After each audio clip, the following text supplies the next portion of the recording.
Going to report about the function principles involved and the operation of a bomb calorimeter. So what is a bomb calorimeter? A bomb calorimeter is an important scientific instrument used to establish the caloric value of numerous substances by calculating the heat capacities by combustion reactions. So dito ko no mo na function sa bomb calorimeter no, and this report covers how a bomb calorimeter works, why is it designed that way, and the various principles behind its operation. So working principles of a bomb calorimeter, those are conservation of energy, adiabatic process, and the constant volume. So conservation of energy states that the bomb calorimeter is based on the concept of energy conservation. The heat produced following combustion of the sample is immediately transferred to its surrounding, mainly water, in an environment where no exchange takes place between such matter. This allows us to measure how many BTUs are released in where combustion occurs. So mabutang mo tubig no, so ato matest, ato i-absorb sa water. Adiabatic process is a bomb calorimeter work on adiabatic condition. Minimum heat exchange with the surroundings is allowed. This guarantees that all the warmth generated by means of combustion process response is absorbed with the aid of calorimeter gadget, allowing particular calorimetric measurements. So nato siya temperature na to absorb ang iyang heat kan sa kilid niya na stereo para constant na pagtuyok. Ay ang pag-constant thermometer. Next is the constant volume. The sample is being burned in the bomb at a constant speed.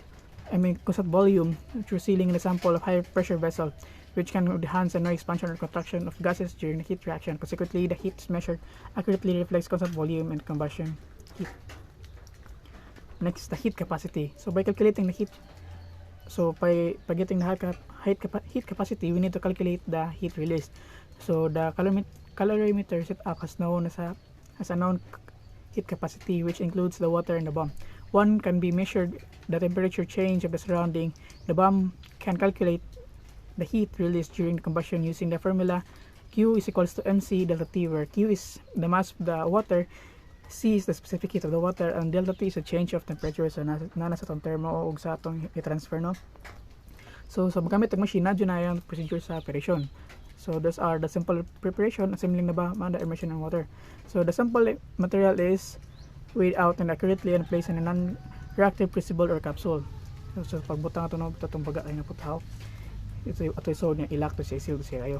Assembling the bomb is filled with oxygen in excess to support combustion and to provide an enclosure for the crucible containing a known weight of sample. To prevent any gas from leaking in this situation, the bomb is very well sealed. So atong sudan sa oxygen niya, ato pagkauson to niya. Sudan to sa oxygen.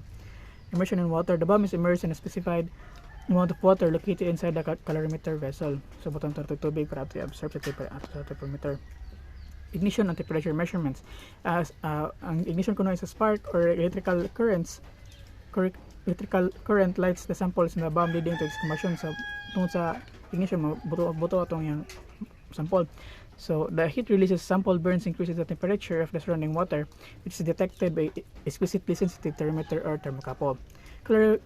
So next is the temperature change and the specific heat capacity of the water that allows one to determine how much energy is in the sample.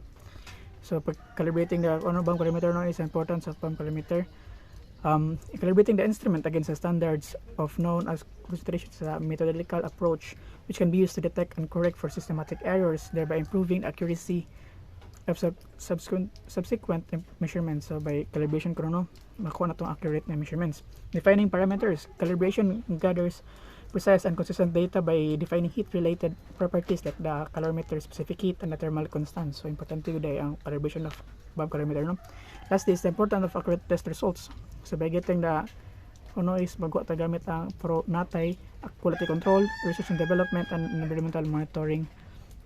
So sa quality control, natay accurate calorimetric measurements are crucial for the quality control and development of the new materials and processes. So importante yun no. Research and development provides the valuable insights into the physical and chemical properties substances for the research and development. So importante yun no, importance of accurate test results no.